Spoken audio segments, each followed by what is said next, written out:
Good evening and welcome to Massey United Insurance's Dine and Length. I'm your host, Andrew Seeley, and there's so much happening in world cricket.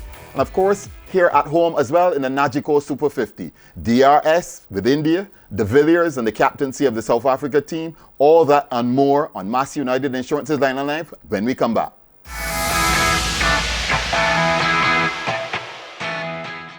Across the Caribbean, more people are placing their trust in Massey United Insurance for the protection of the things that are important to them, their homes, businesses, and their prized possessions. That's because Massey United Insurance offers excellent general insurance coverage to help you manage whatever life sends your way. Our cadre of well-reputed agencies and trained insurance professionals are always ready to provide you with sound advice and prompt service. Choose the security and sound strength that is Massey United Insurance. And welcome back to Massey United Insurance's Dine and Length. And joining me in the studio tonight, Philip Hackett, noted regional commentator. Welcome, Philip. And of course, Roland Butcher, former England batsman, now a member of the board of the Barbados Cricket Association, also heavily affiliated with the University of the West Indies and CCC as well. Roland, welcome. Thank you, Andrew. As I mentioned earlier, we're going to be talking about a whole host of things tonight in our segments. First up, let's talk about India, Philip. Let's talk about MS Dhoni and the whole question of the DRS. India have just landed in Australia, and almost immediately the whole question of DRS has arisen again. And it's going to keep coming up, really, because I think the ICC need to act as though they are really in charge of the cricket. And, this thing about both sides having to agree, I think it's gone past that. You've got to make up your mind what's going to happen, and India should not be treated as a special case. I believe, though, if you keep your ears close to the ground, and as you get into various conversations around town, so to speak, I believe people enjoy it when the Indians suffer as a result of their non-use of the DRS. And I suppose this is just another case in point. Roland, interesting comment there from Philip. But MS Dhoni, once again, coming out swinging as he usually does. This time, as Philip suggested, no one probably is too worried that he's concerned about it. I think on this occasion he surprised everyone, because I know MS Dhoni has been a fairly mellow sort of guy, and I actually heard the interview and he was criticizing the umpires for poor umpiring. So there'll be a fine in a couple of days. Well, I'm sure there will be a fine, and they deserve a fine, because at the same time India deserves everything they get, because they have been against the DRS. So if you're against the DRS, you should not complain when decisions go against you. And he was really complaining about the decision where Bailey was caught down the leg side. The DRS showed that it came off the glove, but they don't use it, so he couldn't be given out. So I don't know what he's complaining about. Is it fair to say that India controls world cricket, but yet they don't have their way on this occasion? Because everybody else is supporting DRS. Well, I mean, they are having their way, because I'm sure if it was any other team, they would have brought them into line some time ago. The fact is that India is able to continue not having DRS while everyone else is using it. So they have got their way. So they're really showing the power that they've got within the game. They've got it in the boardroom, and they're just really showing that even though everybody else is playing by these particular rules, we're going to play by a different rule. Actually, on the field, Philip, they also suffered at the hands of one Steve Smith and the very same George Bailey, having put up a very useful score in excess of 300. One would have thought that there would have been some difficulty. But Australia at home. Yeah, well, the thing about it is, had the DRS been in place, then there would have been some difficulty, because Bailey would have gone much earlier. Right. And, having been 21 for 2, it might have been 20-something for 3. Exactly, and the thing about that is, too, that to criticize the umpires, really, you're what, 10, 15, 20 years behind the times, because you now have a system in place that takes that pressure or removes the excuse of poor umpiring for poor performance. So I think Dhoni, when he reviews what he has said, he'll probably be a bit embarrassed, as he should be. But in terms of the Australians, Steve Smith, he's going from strength to strength, and really and truly the form that he has shown over the last couple of years is really frightening. So no surprises there as far as I'm concerned. Bailey, well, that's good for the Australians to see that he is still a factor, really, because he's a type of player who it's easy to forget that he's there. I wouldn't want to maybe compare with Chandler Paul in terms of output or performance, but in terms of maybe the way he is perceived, that is a player who is not spectacular necessarily to watch most times, but somehow is always there or thereabouts getting the job done. Your thoughts on George Bailey? He's very concerned that he may not make the Australian T20 team. There's so many batsmen and only a few spaces available.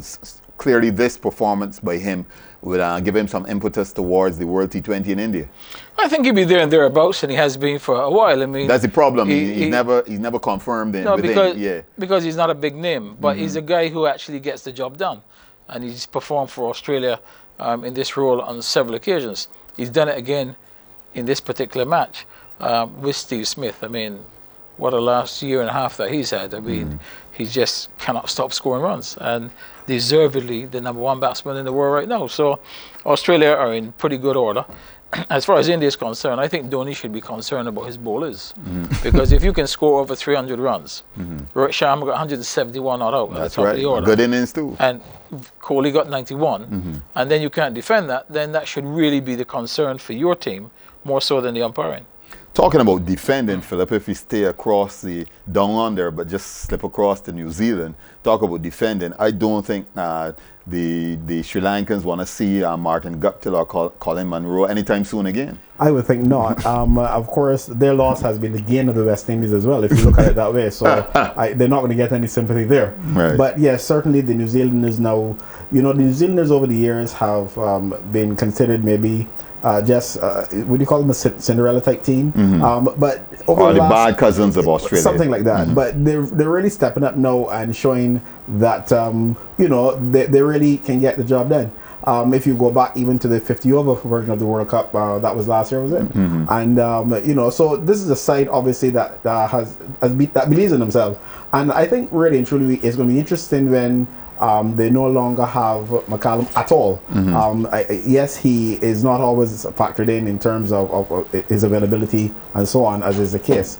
But when he is no longer around at all, it's going to be interesting to see life for New Zealand after McCallum, because there's no doubt that his influence has really done a lot to lift their confidence in all the formats. Roland, Colin Munro, not a big name again, but Martin Guptill, I guess a big name over the last year and a half for New Zealand in the opener slot. He's made it his own in any form of the game. And now, having broken a record, and then 5 overs later, Colin Munro breaks the same record, all in the same game, and the Sri Lankans are feeling the pain.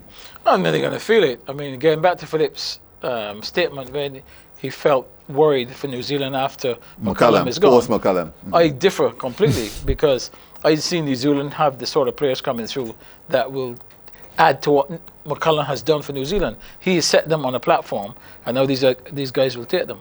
I mean, Guptill is perhaps one of the, or if not the best, T20 and 50-over opening batsman in the world right now. There's no question about it. And he does it on a regular basis. Monroe has obviously come in now and done exceptionally well. But New Zealand are not Cinderellas anymore. New Zealand have got quality players in their side. Kay Williamson, one of the best batsmen in the world. And these other batsmen to support them. Good bowling attack, excellent field inside. New Zealand a very, very good outfit. Well, that's part one of the Massey United Insurance's Line of Life. When we come back, we're going to talk about A.B. de Villiers. He has a conundrum, Test cricket or T20 cricket. When we come back on Massey United Insurance's Line of Life.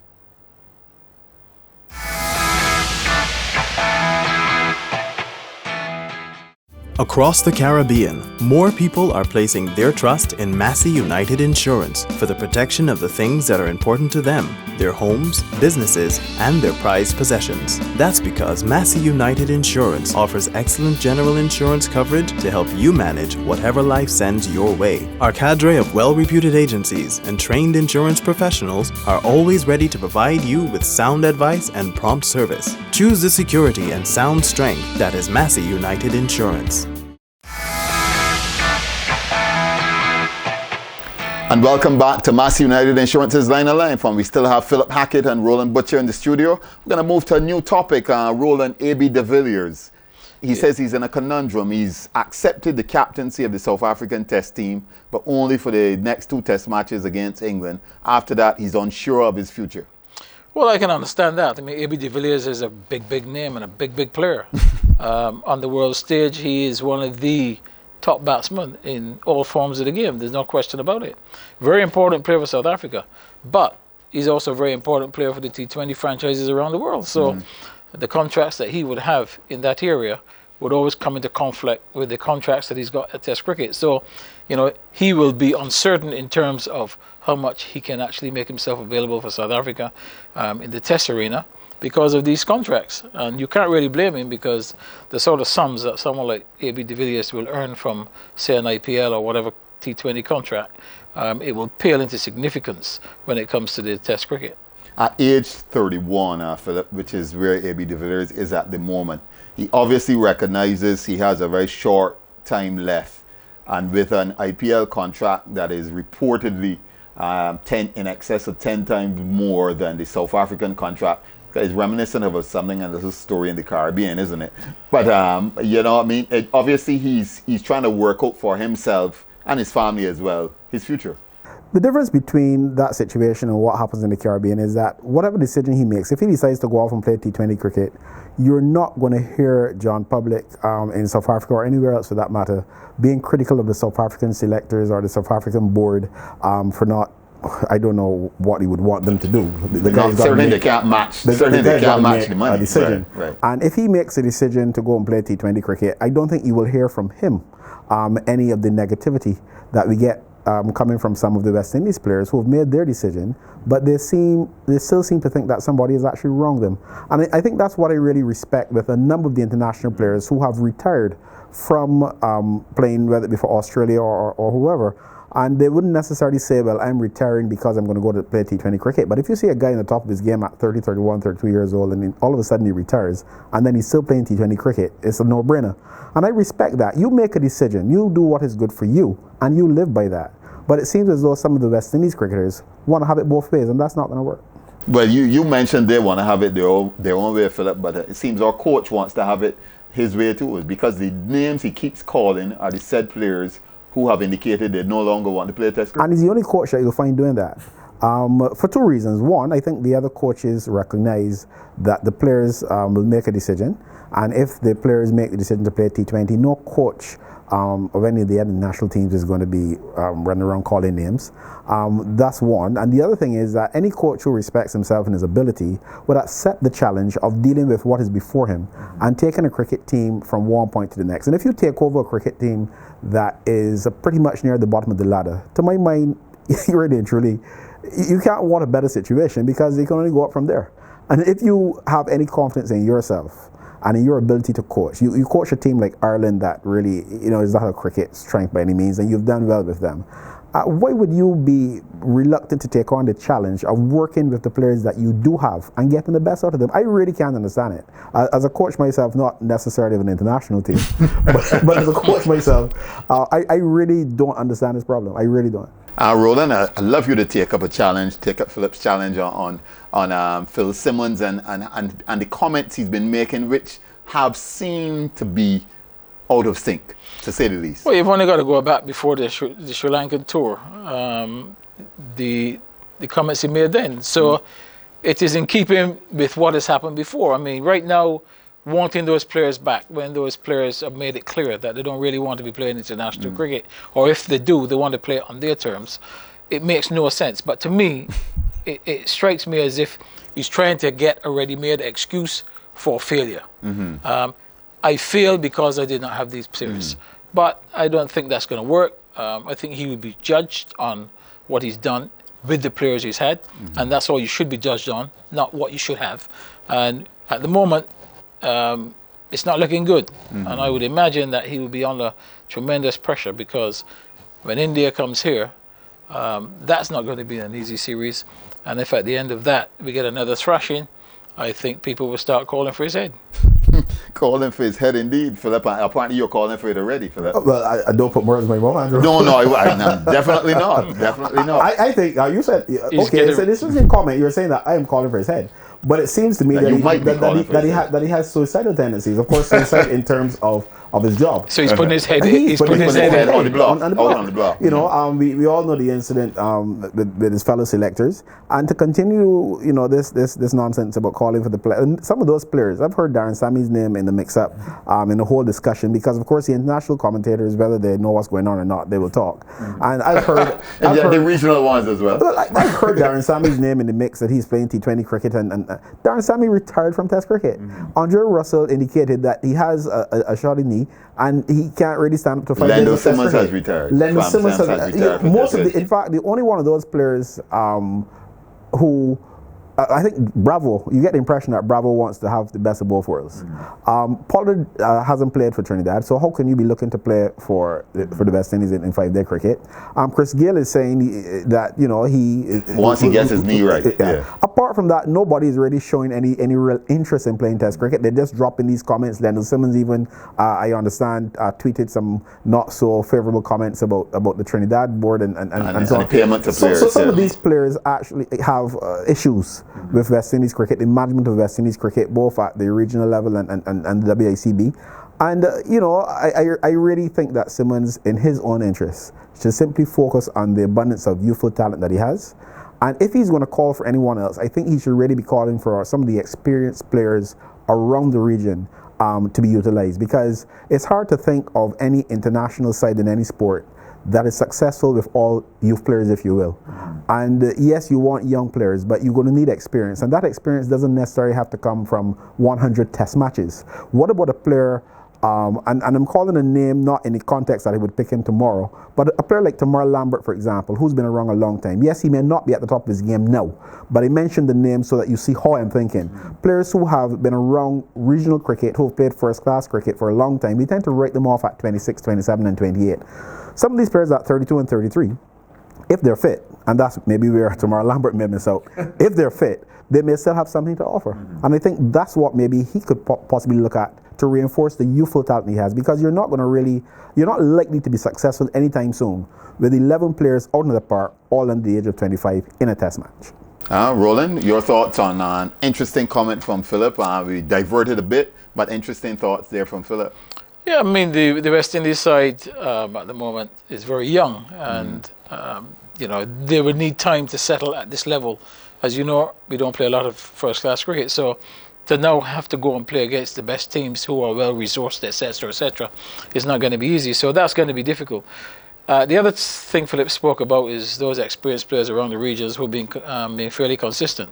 There ain't too many of those, so no. I think his hands are fairly tied. You're back to the Devon Smith. His hands tied and his head on the block. And the head on the blocks. And Philip has the axe in his hand. A dangerous position. It's a dangerous position. So you're back to the Devon Smiths. I was wondering if Philip was going to call that name. And people like that. So I think it's going to be a tough ride for him. He obviously recognised that, and he's really trying to get himself out of it by calling for these players. It makes no sense. You know, the West Indies Cricket Board has not even given these guys a central contract. So that's telling you basically that you don't figure in our future going forward.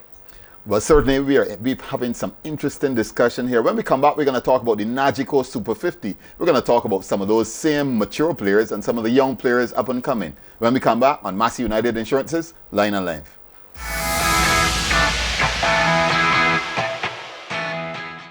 Across the Caribbean, more people are placing their trust in Massey United Insurance for the protection of the things that are important to them, their homes, businesses, and their prized possessions. That's because Massey United Insurance offers excellent general insurance coverage to help you manage whatever life sends your way. Our cadre of well-reputed agencies and trained insurance professionals are always ready to provide you with sound advice and prompt service. Choose the security and sound strength that is Massey United Insurance. And welcome back to Massey United Insurance's Line and Length for the final segment. We're going to talk about Nagico Super 50. We've got about 4 rounds out of the way at the moment. Trinidad and Tobago at home dominating over in St. Kitts Nevis. It's interesting. Guyana Jaguars doing particularly well. But I guess perhaps those were the 2 teams you would expect to have been at the top at the end of this Super 50 tournament. I would think so. The other side that has probably been playing Reasonably consistent cricket across the formats recently would have been the Barbados side, but of course they were under strength from the beginning, with the Barbados players making up almost half the West Indies side. So that certainly would have been a factor working against them. And as though we didn't think that was enough of a factor, those who were left behind have been playing rather poorly. Roland is part and parcel of that BCA management with the players who are playing rather poorly, but I won't put him on the spot there. Generally, Roland, the Nagico Super 50, your thoughts so far? Not very exciting, really. Not that exciting 50-over tournament at all. By the crowd support, it also tells you that they're feeling the same way. Cricket isn't that interesting. Performances, not great. In Trinidad's going to be very difficult to beat. Perhaps the only team that can beat them in Trinidad is the Jaguars. All the other teams, I think, will struggle. This idea of splitting into syndicate, I'm not really convinced of that situation. Perhaps if you're going to play this type of tournament, which is only a short tournament, play all in one place so that it's a level playing field. It's not really a level playing field when you were playing in Trinidad, and Trinidad are playing in Trinidad because you're right in their backyard. Right. And I would expect that they will be favourites really to win this tournament. And we've seen some new players in the Trinidad and Tobago team. I mean, obviously, we mentioned quite a few that are away, swooning around, not playing. Ram Paul, we're not sure what's the story on him. We've seen some new players. Marlon Richards, new spinner Jagasar. These are the ones who have actually been looking pretty good in terms of if we look towards a future coming out of the Super 50. Yeah, and the thing about it is that they've still got some experienced players around, and that I suppose that supports the point he was making about the West Indies team. But in terms of the Nagico, yes, at Trinidad and Tobago, it's going to be hard to see people really beating them. The only thing about it is that, of course, we're always talking about cricket, and particularly in the shorter formats, things can change and change very quickly indeed. So I suppose for the sake of the tournament, you will hope that someone can actually stand up and really give them a good fight. But I do agree with Roland that it's not been a very attractive tournament. I think part of the reason for that is the surface that you're already playing on. It is probably not as bad in itself as the scores would suggest, but what I think it is really bringing out is a lack of skill maybe of some of the players. That's the reality that you've got to deal with. And if that is the case, well then it means that on such surfaces you're not going to get big scores. I don't see limited overs cricket being exciting for the crowd.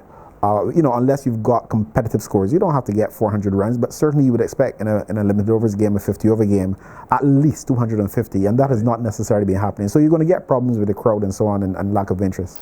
Well, clearly, Philip, because look, Roland, Australia versus India, 630 runs, and won in 100 overs, and that's what the crowd comes to see. We have been, in fact, Barbados' highest score has been their chase against the ICC Americas when they chased down 203 runs, which is really, definitively below par. Well, yes, one-day cricket should always be about good pitches and runs. You don't really want to see a team get bowled out cheaply in one-day cricket. As a spectator, I don't like to see that. If I go to see a one-day game, I want to see plenty of runs. I want to see the bowlers under pressure. It's a batting game. Unfortunately, in Trinidad, one-day cricket is not a batting game. It's very much a bowling game. They're obviously more adept at playing in those conditions, so they're able to adapt better than the other teams. As I said, Ghana Jaguars, the only other team that could perhaps adapt to those type of conditions. Lots of spinners, slow wickets, etc., etc. So Trinidad will definitely be the favourite, and that is why we're playing there, because they know they can win. And it's also sponsored by Nagico, which is in Trinidad, just by the way. Philip, if we go to St. Kitts, the getting information, I find that one of the biggest problems I find with the tournament is getting information, or results, or even scores, because people assume they see you as you move around town, Bridgetown, I guess if you're in Port of Spain, if you're in Kingston, if you're in Kingston, wherever you are, and you're known as somebody who knows about cricket, they believe you know the scores, but it's very, very difficult to get the information. And that's really sad, because a tournament of this nature, really and truly, people should be able to access this information at a moment's notice from all over the world without any difficulty, and that's clearly not happening. I don't know what can be done to address it either. I don't know if it's a question of funding, I don't know, but it's certainly something that needs to be addressed, because sometimes we think it's enough to stage a tournament, to stage an event, but really and truly what we've got to do if we want success at all levels is to make sure that the things are put in place, that not only do we stage the event, but that we stage the event and make it a success. I don't think that's really happening as it should. Your final thoughts on that point, Roland?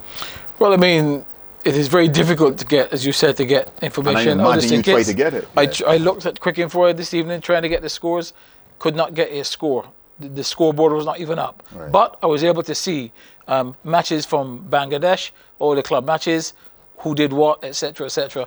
Here in the Caribbean, St. Kitts, couldn't see it. Well, you heard it from Roland Butcher. We're going to try our best here at Massey United Insurance to keep you up to date on whatever is happening in cricket, here, there, and everywhere. Join us next week for more on Massey United Insurance's Line and Line.